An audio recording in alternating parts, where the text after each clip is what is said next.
Sluk PC'en og tag stikket ud af stikkontakten.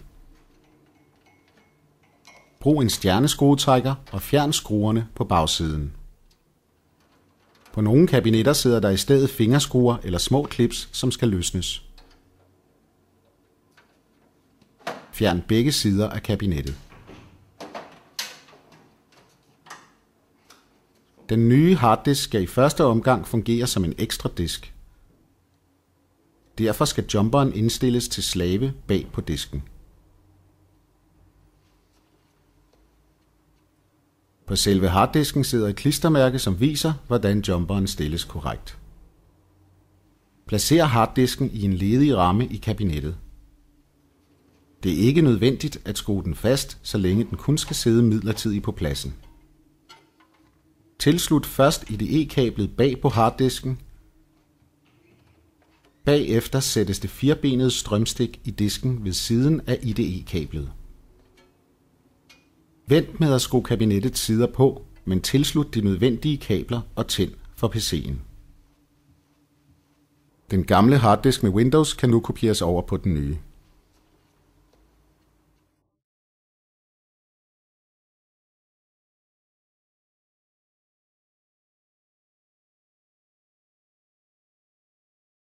Når kopieringen er fuldført, skal den gamle harddisk skiftes ud igen. Sluk derfor PC'en igen og træk strømstikket ud af kontakten. Først fjernes IDE-kabel og strømstik fra den nye harddisk, der så forsigtigt kan tages ud af kabinettet. Nu trækkes IDE-kabel og strømstikket ud af den gamle harddisk.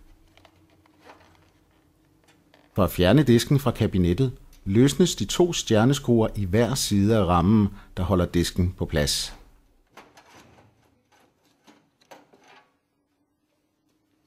Jumperen på den nye harddisk skal flyttes fra en position som slave til master, fordi den nu indeholder Windows og er den eneste harddisk i PC'en.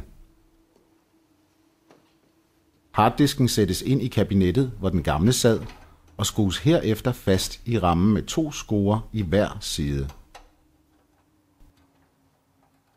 Herefter tilsluttes IDE-kabel og strømstik. Brug stikket for enden af det IDE-kabel, der sad i den gamle disk. Den nye harddisk er nu klar til brug. Sæt kabinettets sider på igen og skru dem fast med stjerneskruerne. Når kablerne atter er blevet tilsluttet, kan PC'en startes som normalt, men denne gang med en ny og større harddisk.